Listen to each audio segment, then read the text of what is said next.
So welcome back to the next meeting today. It's 12 o'clock. That means it's time for Aixtron, and I'm delighted to present Christian Ludwig, Vice President Investor Relations today. Today, Aixtron, I'm pretty sure he will talk about mega cycles in semiconductor, tariffs, AI, and CapEx cycles. But given that we have only a limited time to discuss the equity story of Aixtron, I'd like to hand over the word to Christian. Just a few remarks. As always, the presentation will be recorded and will be available on our research hub afterwards. And if you have questions for our Q&A later on, please use the chat box on the bottom of your screen. We're happy to discuss all these questions in the last 10 minutes. So without further ado, Christian, the floor is yours. Thank you very much, Thomas, and a warm welcome also to my side to everybody in this call. My name is Christian Ludwig. I'm Head of Investor Relations and Corporate Communications at Aixtron, and I will guide you through our investment case in the next 20 minutes or so, and then be open for your questions. Before we start, just a necessity, please have a quick look at our disclaimer. I don't want to bore that, and let's dive in. Very quickly, for those who are not so familiar with Aixtron, who are we? Aixtron is an equipment manufacturing company for the semiconductor industry. We are headquartered close to Aachen because we are initially a startup from the RWTH University in Aachen, founded a little bit more than 40 years ago. We have today a worldwide presence in 9 countries with more than 1,200 employees, have R&D and production facilities in Germany, Italy, and the UK. We see ourselves as a technology leader in deposition systems, and we have sold over 3,500 systems since our inception more than 40 years ago. Now, when I talk about a deposition system, what does that mean exactly? Here you can see a picture of one of our tools, and you can also see a very rough sketch of the whole semiconductor processing chain. And as you can see, our tool is the first tool in the process that takes place in the semiconductor fab of our customers. So our tool sees the naked wafer. Some of you who may have been in various calls today also saw that there's Siltronics was part of the lineup. Siltronics produces these wafers. These wafers, bare as they are, then are deposited in our machines, and our machines process a very thin layer on top of this, which is then used to further manufacturing of the chip at our customer's facility. So just to give you an idea, what do I mean with a thin layer? If you would imagine that a wafer has the size of Germany, then the layer would be only 1 centimeter thick all across the surface of Germany. So that is kind of the challenge that we have to address with our tools to get this very thin layer right, and it has to be at the same thickness across the whole surface of the wafer. This is called the uniformity, which is one of the key items that we use to differentiate also from competition. Now, with these tools, we are active in 4 different end markets, applying 3 different material groups. And you can see this on this slide here. And I'll walk you through all 4 of these key markets very briefly and then dive deeper into it in the next couple of minutes. So we have basically 2 different segments that we address with our technology. That is power electronics and the optoelectronics LED part. The optoelectronics LED part, for those who have been following us for many years, know that very well. That is our historic business. That's what we became strong, basically an LED only play a little bit more than 10 years ago. That business went boom, and then it also went bust. So we have, in the meantime, added additional different end applications. So we are now a much more diversified company than more than 10 years ago. And a little bit less susceptible to these cycles. Of course, not completely, as you will also see later. Of course, we also still are faced with the semiconductor cycles and the differences in the end markets, but at least now we're serving more end markets than used in the past. So I'll start off with the power electronics part, and first of all with silicon carbide power. This specific material is used for power chips, and when I may talk about power chips, I mean chips that convert power from one voltage to another voltage. That's basically the main thing these chips do. And silicon carbide is used for high voltage applications. And this is a market that in the past used to be very small because there were not that many high voltage applications, but it has started to grow extremely strong since we have seen electric vehicles coming to the market. Every time you hear about an electric vehicle with an 800 volt or a higher battery system, then a silicon carbide chip is mandatory because only silicon carbide can handle these high voltages. Below that, so for 400 volt battery systems, which today are still the majority of battery systems, that is done with silicon chips, silicon-based chips.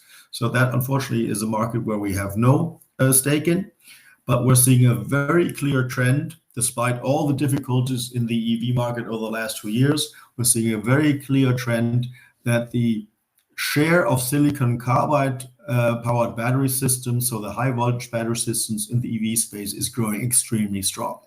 So last year, we estimate that the market was round about 80-90% of the overall EV market that had silicon carbide content in.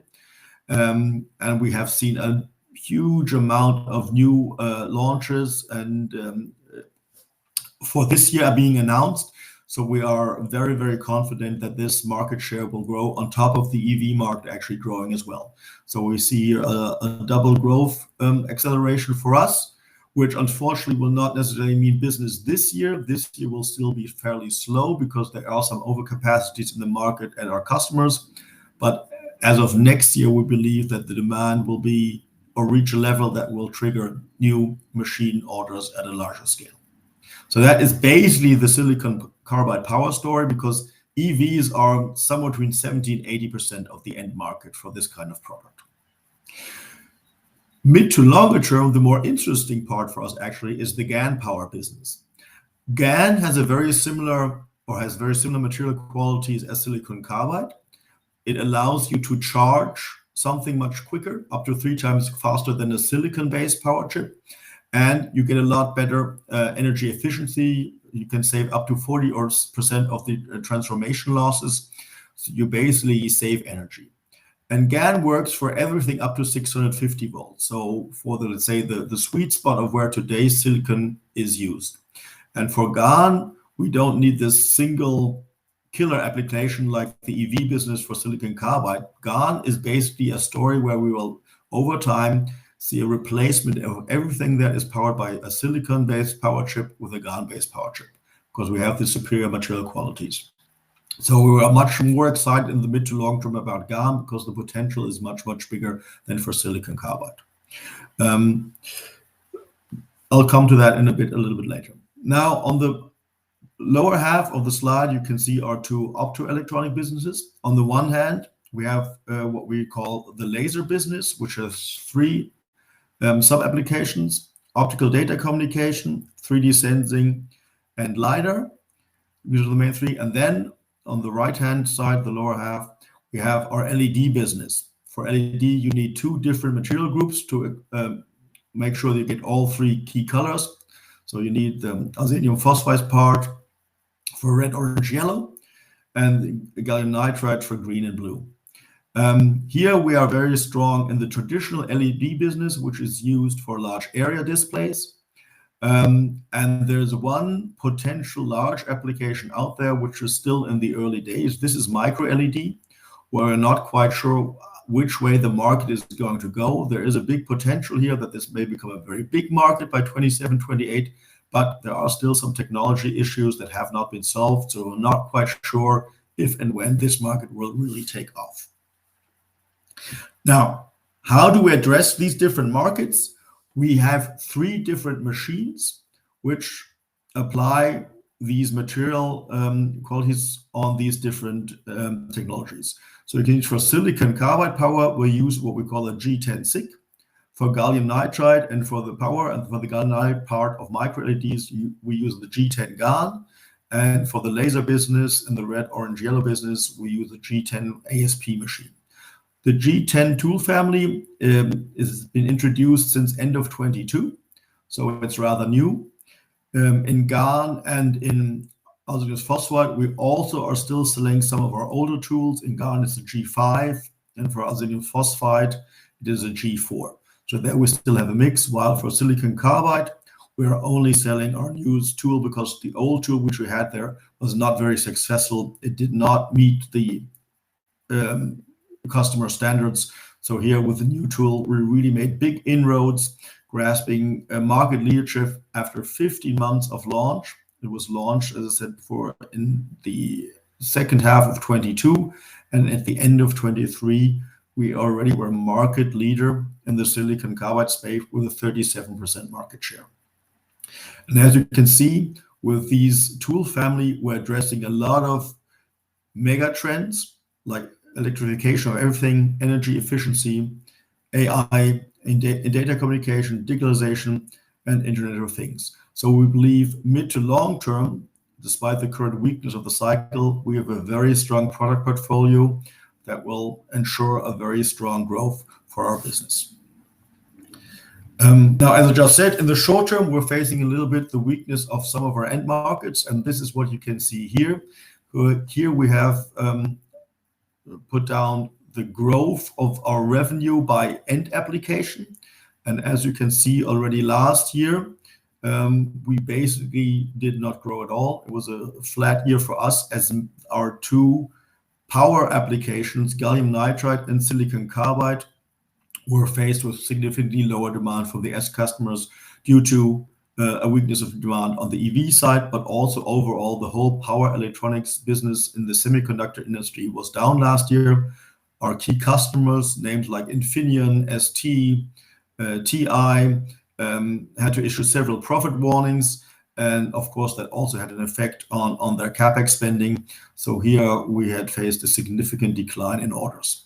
What helped us last year, as you can also see, is the LED business, which is the blue part, because both in the traditional LED, we benefited from a replacement wave, and in the micro LED space, where I told you that this is still a little bit unclear how this is going to develop, we have seen a lot of first-time orders from Asian display makers for a tool set for an R&D line,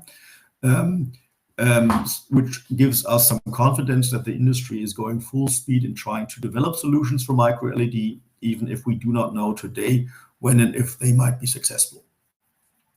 Now, for 2025, as you can also see here, we're expecting again a weaker year.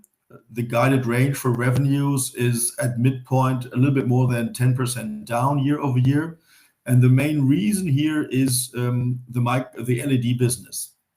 As I just told you, we benefited from some strong demand in both parts of the LED part last year. We do not believe that this is going to reoccur this year. So we believe we'll see a significant decline in the LED business, while due to the weakness in our end markets, demand for silicon carbide tools and GaN tools should be more or less flat. And on the optoelectronics part, we may see some slight growth, but as this is the smallest business segment, it is not going to change the needle much. So we believe that best guess as of today, somewhere around 550, 560 at midpoint of guidance, that looks like a reasonable assumption for a revenue number this year. And then also explains, of course, a little bit our share price development in the past year as we went from a strong growth company to a no growth company. There was, of course, some disappointment in the market that explained the very short-term movement of the share. But as I said before, we are very confident that in the mid and long term, we will restart our growth cycle because we have the tools which are driving some big mega trends in this world. And I'll come to that a little bit more detail, look in the time, not too much left. But before I go to that, very quickly on the short-term guidance, because of course that's also quite important for you guys, I know that. So we gave an indication for our Q1 result of a 90 to 110 million in revenues.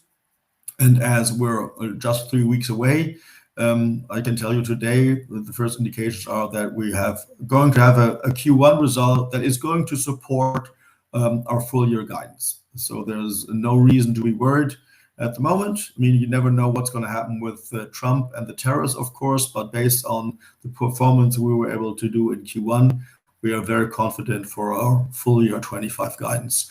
as of today. Now, very quickly, just a little deeper dive in the last couple of minutes on the different power applications. On silicon carbide, I told you before that we are quite confident that this business will pick up again, as we see a very strong demand or growth from the industry for 800-volt systems, which require silicon carbide content. So after the weaker year 24 and a still weak year we expect for this year, as the overcapacities at our customers still need to be filled up. By next year, over the next 3 to 4 years, we expect a doubling of end market demand. And we should at least grow with the market. We do believe we have a fair chance to increase our market share, which was around about 37% in 23, more over the coming years. So there's a fair chance to grow stronger than the market. And just to put that again into perspective for you guys, I told you before that around about 80-90% of the EV market in 24 had silicon carbide in the car. This equates to around about 2 million units, the 2 million cars. We believe with a 50 to 60% capacity utilization at our customers that we need to see 3 million cars being produced annually before the industry really starts ordering higher numbers of tools again. And that is a number we expect to hit by 26 at the latest, with all the announcements that we've seen, like the C-Class from Mercedes, the Neue Klasse from BMW, new cars from Volkswagen, also a lot of announcements from China, all with 800-volt battery systems, meaning they all will now move from silicon to silicon carbide inverters. And that gives us a very strong confidence that we'll very quickly grow to this number of 3 million that we need to see overall growth again in the tool industry as well. And then a quick look on the GaN market. I told you before that GaN is mid to longer term the even more interesting growth story for us.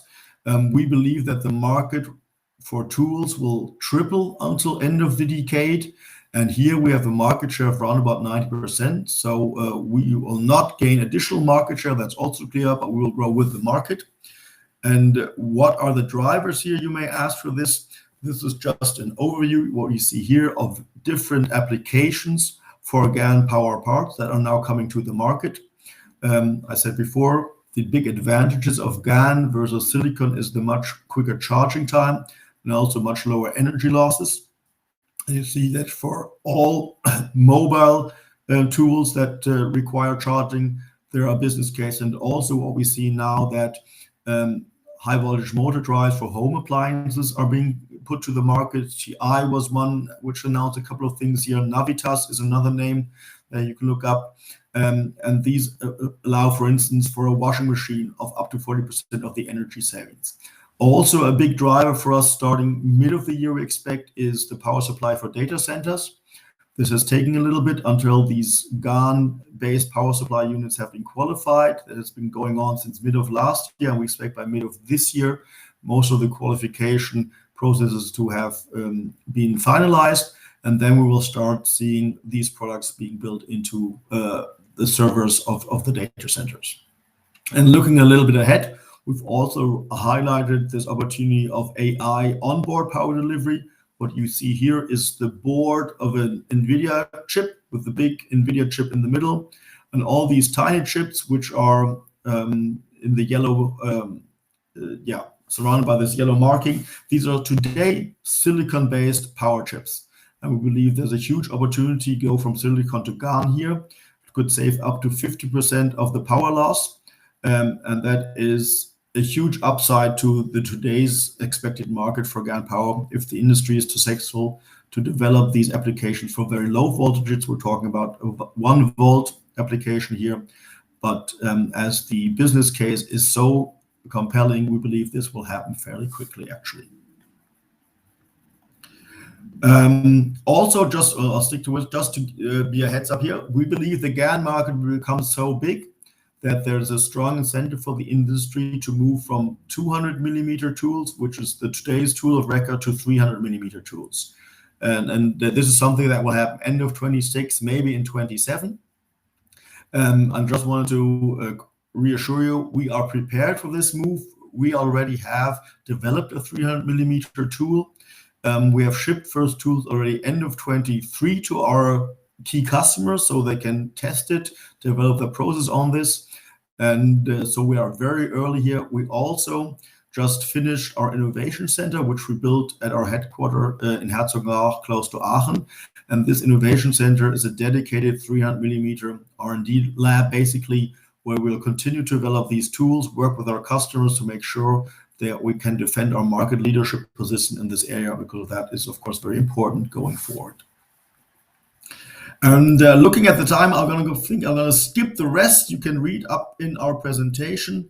And now I'll hand back over to Thomas, and I would say we continue with the Q&A. Thank you, Jan.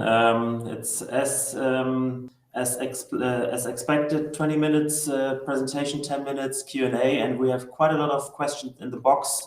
So let's kick off with the first question with regards to your capital allocation. Your CapEx program has been done. You're sitting on a cash pile. So what is the question? What is your plan with your cash? Are you planning to do any repurchases of your own shares, increase your dividend, or pay a dividend? So what's the plan with your cash? Or do you feel comfortable to sit on a larger cash pile given the volatility of your inventories? Well, that's a very good question. And of course, I mean, our cash pile has depleted over the past 2 years significantly. We have invested a lot. As I said, the innovation center cost us 100 million of CapEx. We also built up, in expectation, to be fair, of a much bigger revenue growth, a large inventory pile, which we still have to work through. So our key priority as of today is to rebuild our cash position to a level of at least 200 million, because that is something we believe we need to basically be able to go through all these volatility of our end markets. If we have reached that, then obviously we have to think about what we do with the excess cash. Increasing dividends is probably the less likely option we're going to show. Will we then probably more consider share buybacks if we have no other better opportunity for the cash? Obviously, of course, we're always looking at potential acquisitions. There's nothing concrete on the table, but that is something that we always scan the market for, and that would clearly be our most preferred way of investing our cash, because we think that generates the most value also for shareholders. But we have no potential targets, then I think a share buyback will be the most logical way of returning cash to shareholders. Perfect. Thank you very much. The next question is about the weakness in the silicon carbide and GaN sectors we've seen recently. And the 1 million euro question obviously is, when can we see the recovery? Do you see any improvements in your order intake already? Well, I mean, as I said before, Q1 is around the corner, so I cannot give you more details than what I just said. That I think you will see that the Q1 numbers will support our full year guidance. We stated before that 2025 will be another more difficult year for the industry. We believe we'll be flat in silicon carbide and in GaN on the revenue side. And the pickup for the GaN business may happen a little bit earlier. I would say maybe already in the second half, where you could see something in the order intake. Silicon carbide, again, I explained the story with the 3 million units we need, up from the 2 million we saw last year. That is probably more a story for 2026. Mm-hmm. Thanks. Let's stick with the silicon and the GaN segments. But be more on the strategic side. What is the cost curve between the silicon and the GaN chips, and when will GaN become cost competitive for the replacement wave? Yeah, so today we expect roughly that a GaN chip is twice as expensive as a silicon chip.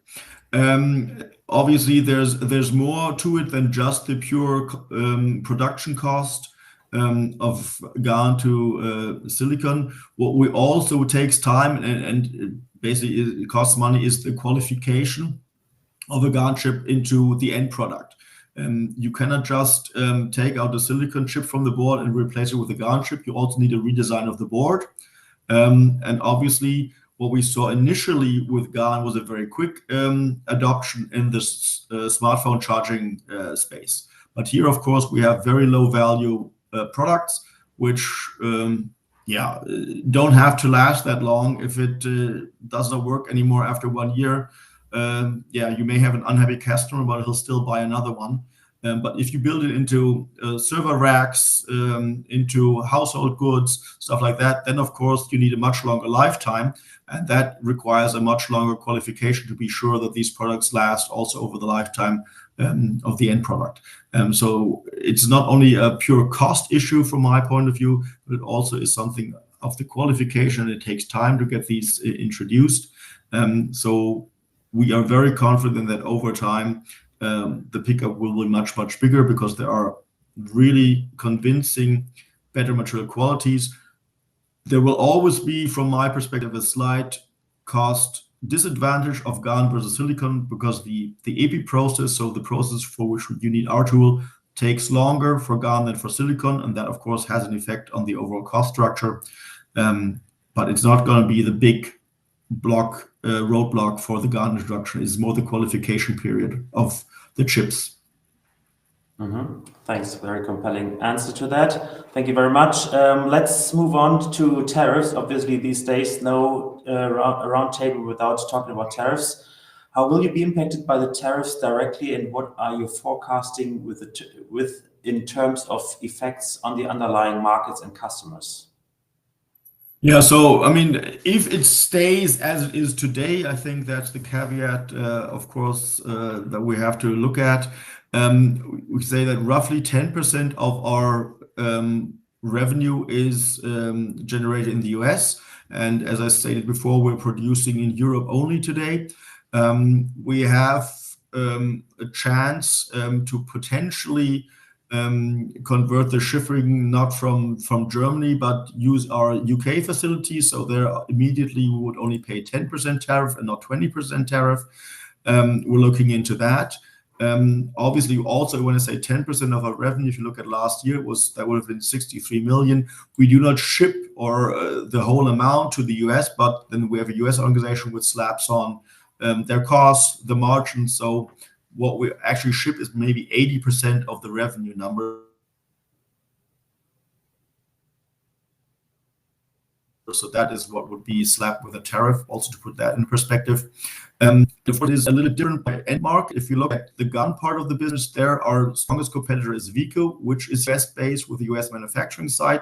So here, of course, they would be immediately in an advantageous position. On the silicon carbide side, our strongest competitor is ASMI here in the Netherlands. So we're basically sitting in the same boat. So we probably can easily pass on the higher cost than in GaN. So we have to probably look at a customer per customer basis and negotiate with the customers. I don't have a final answer yet, but in the best guess situation, I would say maybe a small single million digit impact on EBIT on an annualized basis if it stays as it is today. I think it is way too early to really say this is going to be the way it looked like, because there will be a lot of negotiations going on. So we'll have to wait and see how it actually pans out. I mean, this is the direct impact. What is probably more worrisome for us overall, if this has an overall negative impact on the global economy. Of course, if we head into a global recession, then your guess is as good as mine. It's not going to be good for anybody. We'll all be suffering lower revenues, but how big that impact could be, we don't know. Yeah, thank you. Given that we're running out of time, maybe the last question, maybe you can answer this quickly. What's the influence of longer life cycle of EV batteries on SiC sales? Well, if the batteries last longer, I mean, I don't know if that EV means that the car lasts longer. I don't know, because of course you have a lot of innovation in software and stuff like that as well. But for the principle, if that means that the EV sales do not grow as strong as predicted, that of course would be a negative for us. Honestly, we're not seeing that at the moment at all. We're more seeing a continuous increase in battery development times. As I said, we're now at the stage moving from 400 volt as the standard system to 800 volt. There also already is talk about solid state batteries, which, by the way, would not be any issue for us. Also, solid state batteries will go to 800 volt and need a silicon carbide inverter. So that does not change your business model. So On the contrary, I would actually expect that we'll see a lot of development on the battery side, which will actually shorten the life cycle, which is going to be a good thing for us. Great. Jan, thank you very much for answering all these questions. We're running out of time. The last remaining question, we will just hand them over to you and maybe we can answer them directly via email. To all participants, thank you very much for listening. You find the link to the next meeting here in the chat box. It's Drägerwerk.